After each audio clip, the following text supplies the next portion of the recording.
everyone, Dave here again with another video in my series Navigating Life on the Spectrum.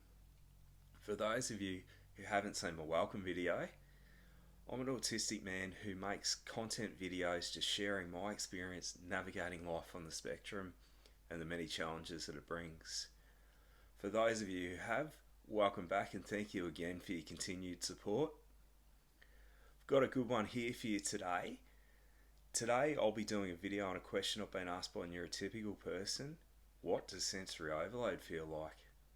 This is a great question, but unfortunately there is no cut and dry answer, as it is very much based on each individual's experience of their condition.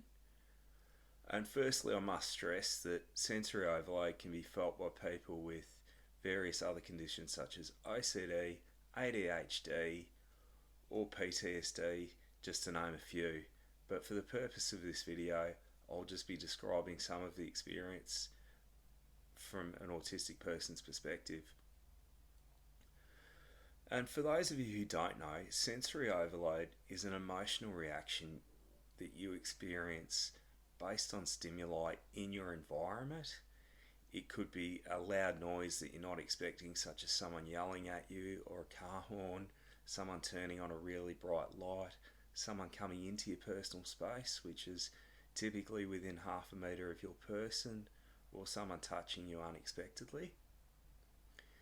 And usually what happens is that this triggers an emotional response which will lead to some people who, when they are experiencing sensory overload, doing what's called stimming, where there's a particular action that is quite unusual, such as moving your fingers like that or scratching or something like that, where you're trying to release that energy that has been triggered inside you.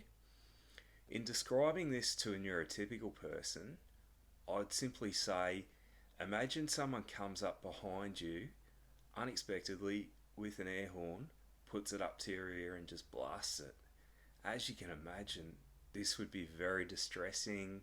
You'd experience a lot of different emotions and you'd be a bit of a mess.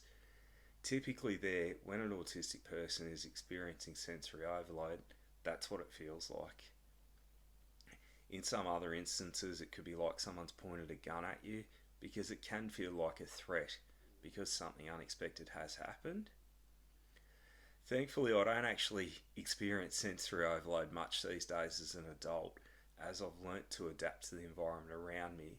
However, in childhood, in adolescence and in early adulthood, sensory overload in new environments is a huge issue. I'll be doing another video on managing sensory overload, as this is a very big and deep topic, but hopefully that gives you some background as to what it actually feels like. And again, for anyone who's affected by an autism spectrum condition, whether it's you personally, whether it's a friend or a loved one, you're not alone on your journey. Advocates like myself and many other people out there, we're here to be a resource to you and here to support you. Please let me know if there is anything in particular you'd like me to talk about. Please ask questions, leave your thoughts, or share your story in the comments section below. And if you like the video, please give it a big thumbs up and subscribe.